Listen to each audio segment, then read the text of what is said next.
Buenos días, señoras y señores del periódico Expectativa. Estamos en la entrevista con el doctor Ramiro Aguilar Pozo, presidente de la Cámara de Comercio y también ex diputado de Imbabura. En este día, estamos ya en 4 de abril del año 2023, martes.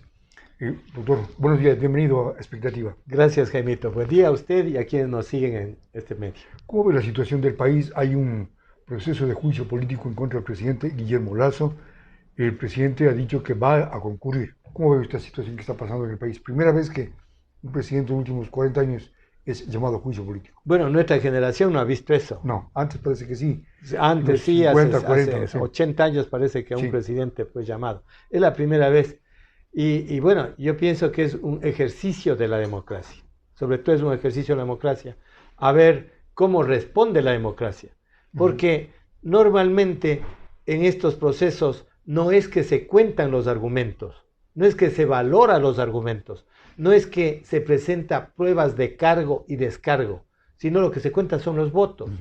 Y ni siquiera los votos de los diputados, sino los votos de los jefes de bloque, porque anteriormente había diputados que sí podíamos decir sí. En su época, ¿no? Claro, respondíamos primero a nuestra conciencia, porque primero hay que responder a la conciencia y luego ante el jefe de bloque. Así es. Y luego también a los electores. Uno tiene que recoger qué es el pensamiento de quien a uno le eligió, porque el diputado no es otra cosa que un mandato Mandante del pueblo, de quien lo elige. El que le elige le da un mandato a quien está representándole en la Cámara. Y por lo tanto, pues hay que, quienes están ahí tienen que recoger, su obligación primaria es recoger el sentir de los mandantes. Y eso no ocurre. ¿Y cómo ve usted la decisión que tomó la Corte Constitucional al aprobar por 6 votos que se admita el juicio político contra el presidente Lasso? Eso también tiene que analizarse desde un punto de vista realmente de conveniencia del país. Y yo creo que en esto también lo que se ha estado manejando es no cerrar la puerta a un requerimiento ciudadano. Porque de esto se ha venido hablando algún tiempo y la ciudadanía esperaba llegar a esto. Y creo que la Corte de alguna manera canalizó ese requerimiento ciudadano, de alguna manera limitando las causales que estaban invocadas por la Asamblea a una sola causal, al prevaricato. Ahora, al peculado. ¿No? O al peculado. Sí. Y entonces, ahora en el peculado tampoco queda abierto a infinidad de decisiones, sino también el peculado lo reduce a un solo punto, al tema de Flopec, a un contrato de Flopec que ha causado perjuicio al Estado y ni siquiera con beneficio al presidente, porque el peculado es quien en ejercicio de su cargo obtiene un beneficio personal o de terceros. Aquí están hablando que el beneficio no fue para el presidente, sino fue para terceros, para el señor Chérez, que tal vez ya ni siquiera tiene a quién responder, porque ahora está en el purgatorio o no sé en qué estado de la infinito se encuentra. Y en la Corte Constitucional, ¿usted cree que el presidente dice que no tomó en cuenta que esos contratos de Flopec fueron hechos en el 2018, 2020? La Corte parece que se dejó presionar por el anuncio de la CONAIE que iba a salir a las calles, en fin, y tomó esta decisión. ¿Hasta qué punto es legal la decisión de la Corte de admitir este juicio? Bueno, yo miría más allá. A ver, el origen de la designación de cada uno de los miembros. 9, ¿no? 9 son. De los 9. Ya. 3 respondían al sector privado. La primera informe que se dio la abogada, no recuerdo el apellido, pero ella provenía de la Cámara de Comercio de Guayaquil y respondía al sector privado. Igualmente los 2 magistrados, Enrique Echeverría y el otro, respondían al sector privado. Y ellos votaron en contra. Y los otros 3 respondían a otros orígenes. Parece que el propio presidente Lasso, al gobierno, creo, el delegado era ahí. No respondían a ese sector precisamente, porque votaron en contra. O cambiaron de... O podían haber cambiado en el transcurso de posición. Pero de alguna manera sí limitaron la acción de la Asamblea, porque al limitar a una sola de las causales de juicio, como es el peculado, eliminaron las otras 2 y evitaron que de esta manera también el Congreso divague. Porque usted ve que la propia interpelante, la señorita, no sé, Veloz, cuando se presenta en la televisión, en vez de hablar del peculado, habla de falta de medicinas, o habla falta de gestión, o habla que falta un puente en tal parte. El tema pues habla de otras cosas. Entonces eso es divagar. Y lo que corresponde es que haya precisión en la argumentación. Precisión significa, si la acusación es peculado, hablemos del peculado. Ya. Y hablemos del beneficiario, porque se necesita que haya un beneficiario de la acción de gobierno para llenar el bolsillo del presidente o de otra persona. En este caso no se sabe de quién, porque falta precisión en la acusación. Y ahora ya le asesinaron a uno de los involucrados. Así es, lamentablemente. ¿No? El señor Chérez falleció hace 2 días. Y falleció en qué circunstancias tan terribles que la opinión pública este rato está alarmada.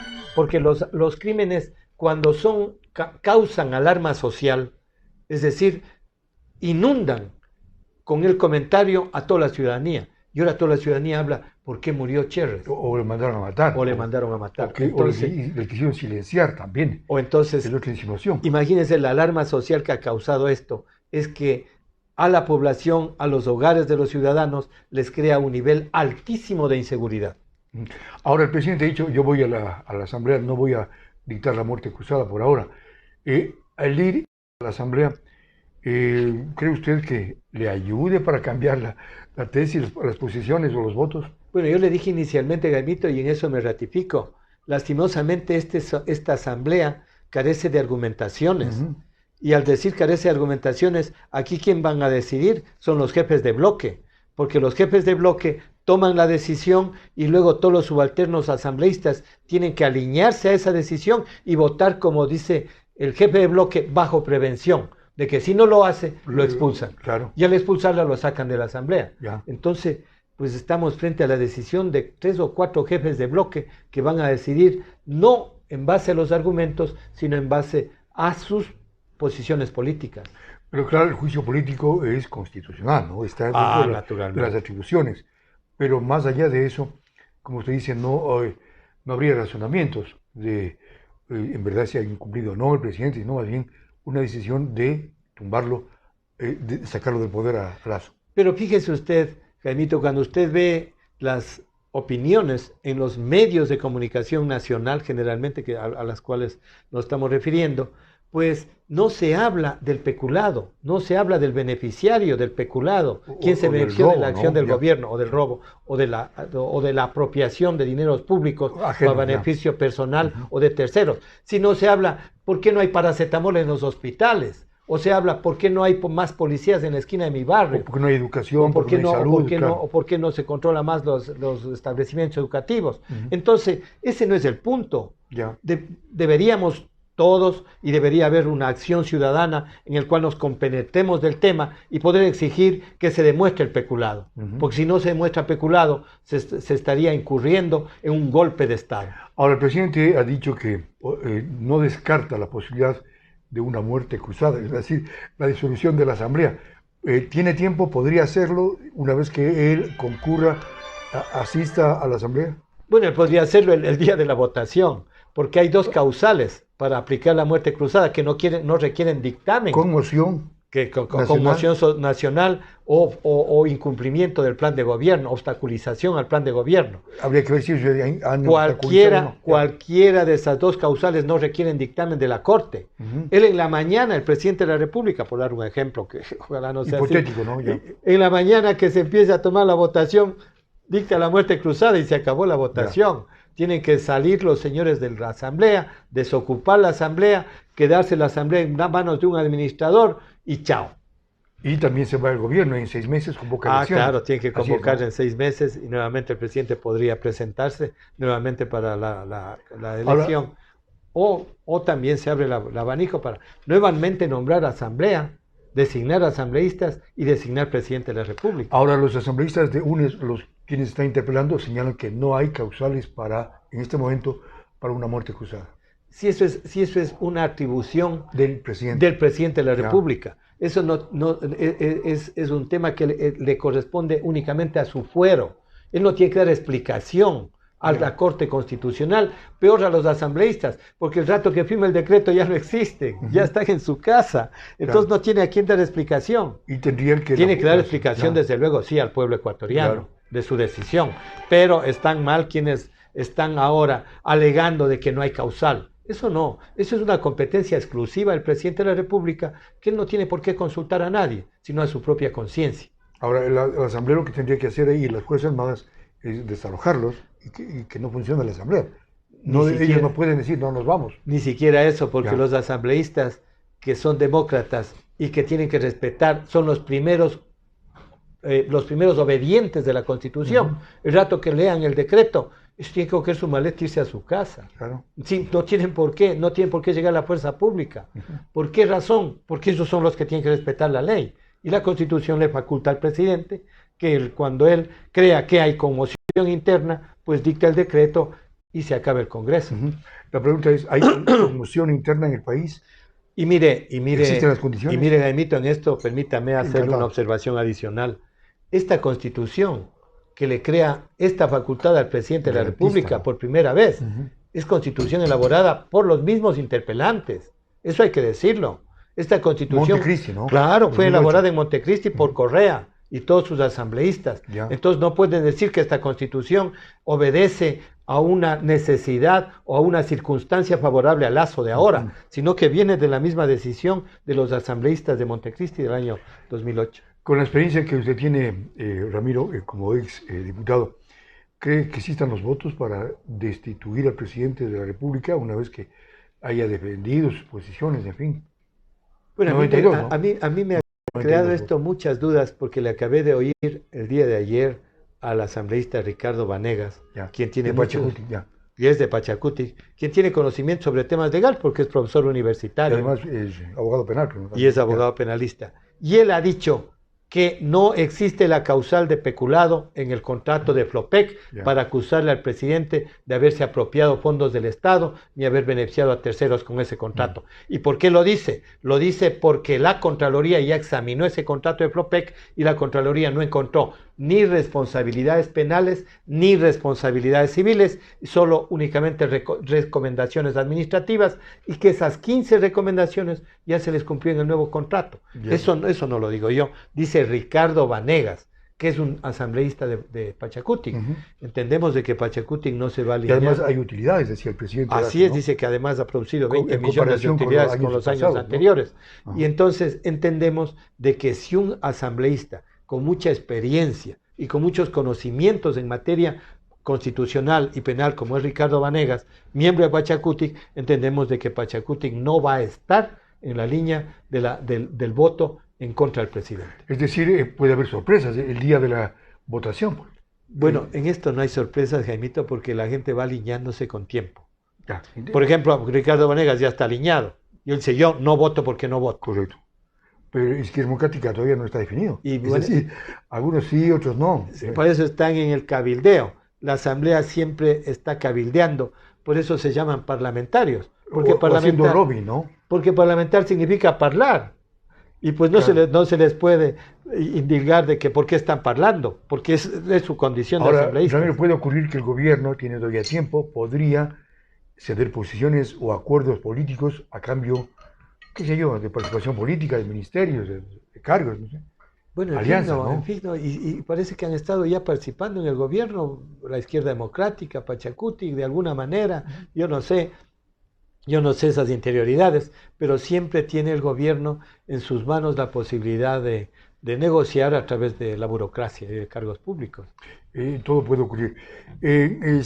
Otro tema que preocupa al país es el anuncio que hizo el presidente Lazo para combatir la inseguridad, el autorizar el porte y tenencia de armas. ¿Cómo lo ve esta situación? Bueno, claro que aquí hubo un error. dislate, ¿no? De decir que claro, que se armen para que la ciudadanía se defienda ante la delincuencia. Ya. Eso jamás se debe decir, jamás. ¿Por qué? Entonces, ¿para qué existe el Estado? ¿Para qué existe el gobierno? El control el que Porque si cuida a el los primer ciudadanos, deber de la ciudadanía es garantizar la seguridad, es el primer deber del Estado. Del Estado.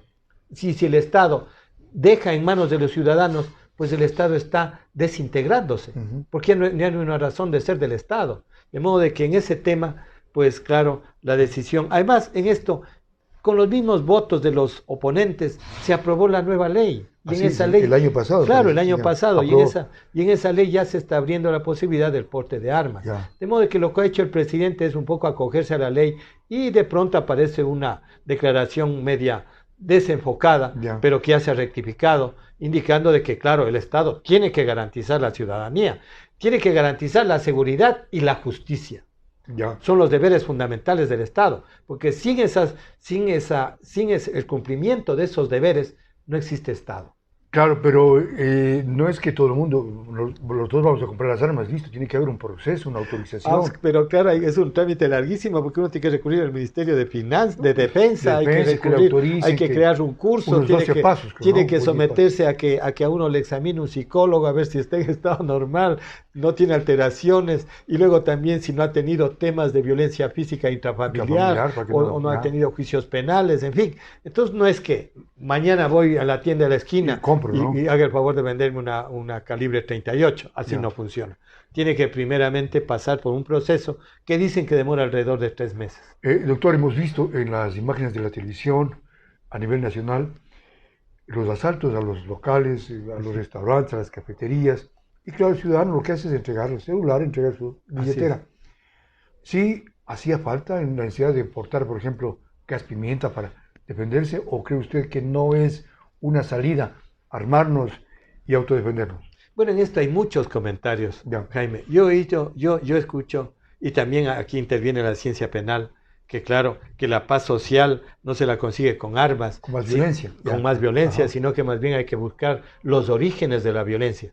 Pero esto también choca frente a la delincuencia organizada, porque la delincuencia organizada es una mafia, que tiene una estructura delincuencial a donde ya no llega la conciencia. No llega la conciencia. Claro, porque son grupos armados que tienen su estructura y en la cual tienen sus obsecuentes, que son los que cumplen los órdenes de las cúpulas. Y mire usted cómo estas organizaciones mafiosas están, ¿no? Antes se decía que estaban en las cárceles, pero ahora sé que ya los lobos están aquí en la esquina. Y los tiguerones. Están en su barrio, o pueden estar en el mío también. Entonces uno tiene que andar con mucho cuidado. Claro, porque sobre todo somos gente de paz. Y en esto la ciudad de Ibarra debemos dar gracias, diría yo, a Dios, porque esta ciudad aún tiene paz. No vemos todavía aún no vemos problemas de Quito, esos problemas de Esmeraldas, donde hay una delincuencia descarada, una agresiva, descontrolada, donde, imagínense, donde aparece un degollado en una banca de un parque. Eso es terrible, eso oíamos solo en Venezuela. Pero esto obedece también a esa migración descontrolada. Esa migración descontrolada proveniente de Venezuela. Porque la ciudad de Caracas hace 30 años era la ciudad más peligrosa del mundo, no de América, del mundo. Y entonces ahora abrieron las puertas del Ecuador para recibir a toda esa migración y esa es la consecuencia. No es que estemos en el punto de atacar a los migrantes, pero el rato que se declaró la ciudadanía universal, con ese título se dijo, se abrió las puertas, el único país del mundo, o de los poquísimos que abrieron las puertas sin control, sin visa. ¿Y qué es lo que ocurrió? Vea usted, de 12 maleantes capturados en Quito la semana pasada, 11 eran extranjeros. Entonces, ahí está la respuesta. Y Ibarra también debe tener esa gran recepción. Usted se acordará, Jaimito, esos crímenes que nos avergonzaron, que causaron gran alarma aquí en la ciudad de Ibarra hace un tiempo, que son 2 o 3 años, pero que, ¿quiénes eran los protagonistas? Extranjeros. Pero con armarnos, con tener el gas pimienta, con tener el revólver, vía contrabando o lo que sea, porque la población, sí, ciertos sectores sí estaban armados, sin esta autorización del gobierno, ¿no? Pero usted ha dicho que el tema es social, el tema es de fuentes de empleo, de controlar la migración. El origen de la delincuencia, la causa de la delincuencia. Y bueno, una de las causas es la migración descontrolada. Porque sí hay cómo controlar. La pobreza. Otro tema es la pobreza, el desempleo, la falta de fuentes de trabajo. Y en eso, pues esas responsabilidades a veces no son solo del gobierno, sino son de los gobiernos locales. Porque el desarrollo económico no solo es potestad del gobierno nacional, sino que es potestad también de los gobiernos provinciales, de los gobiernos cantonales. Que no se laven las manos, ¿no? Aquí tenemos un ejemplo importante que hay que rescatarlo. ¿Qué ha sucedido en Atuntaqui? Cero desempleo, porque se ha generado un gran espacio de producción, de reactivación económica, de desarrollo económico que elimina pues ciertamente el desempleo, y al eliminar el desempleo, pues una de las causas de la delincuencia se eliminan también. Entonces, vea usted, Jaime, que son varias las causas de la delincuencia. Pero una cosa es la delincuencia, aquel que roba un celular, y otra es la delincuencia organizada, el crimen organizado es otra cosa. Hemos distinguido muy bien con este diálogo con usted, Jaimito, que usted muy sabiamente lo dice. Hay que distinguir al delincuente que roba un pan para alimentar a su hijo, que al delincuente que se afilia a una organización mafiosa y que está traficando con marihuana, con cocaína, y que está sembrando el terror en las escuelas de los colegios, incentivando a los niños a que de temprana edad sean consumidores. Entonces, son dos casos distintos. Hay que atacarlos a ambos, de distinta manera. Al uno en el campo social, al delincuente que roba para alimentar a su hijo, y al otro al mafioso. Hay que atacarlo desde estrategias anticriminales que le corresponden al Estado. Otro aspecto que en el país se conoció es la demanda o la acción de protección que interpone el presidente del Consejo de la Judicatura, el doctor Terán, contra el presidente de la República. Dice que no hay plata, no hay dinero ni para papel de impresión. Dice en la Judicatura, en los jueces, en las entidades de justicia.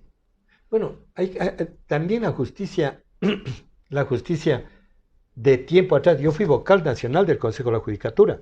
Y ese problema es un problema recurrente. De siempre, entonces. Es un problema recurrente. No es de ahora. A pesar de que en esa época nosotros ya dimos los primeros pasos para que la justicia se vuelva sustentable. ¿Cómo lo dimos los primeros pasos? Autosustentable. ¿Cómo? Generando sus propios recursos. Y así lo han venido haciendo a través de los costos que tiene que pagar la ciudadanía con los requerimientos notariales. Entonces, de alguna manera tiene sus ingresos la judicatura. Sin embargo, pues hay otros temas que me parece que ya la judicatura tuvo la oportunidad de solventarlos. Hace más o menos, creo que 8 años, un plan nacional de infraestructura. Pues vea usted los edificios que existen aquí en Ibarra, en Otavalo, en Atuntaqui, aquí en Ibarra, en los cantones, en Mira, en el Ángel. Son los edificios más importantes de cada cantón. Así es. De modo que en eso hay que aclarar las cosas. No es que son los cenicientas, tienen las mejores oficinas del Ecuador. Así. Están muy bien tratados. Muy modernas, ¿no? Modernas, la justicia ha cambiado, ya están iniciando en los procesos, no en su totalidad, pero en los procesos totalmente digitales, hacia donde se debe llegar. Pero desde luego que siempre les tiene que haber la capacidad de gasto. A mí me sorprendió cuando hoy el ministro de Finanzas le dice al director de la Judicatura, si solo ha consumido el 2% de su asignación. O sea, no ha invertido o no ha utilizado lo Entonces es una incapacidad de gestión, diría yo. De modo que ahí tienen que revisarse los temas al interior de la institución. Pero sí es importante aclarar que la Judicatura siempre y recurrentemente ha estado maltratada por el gobierno nacional, que no le transfiere los recursos. De modo que, más allá de eso, yo veo que también es un trámite un poco, ¿qué diría yo?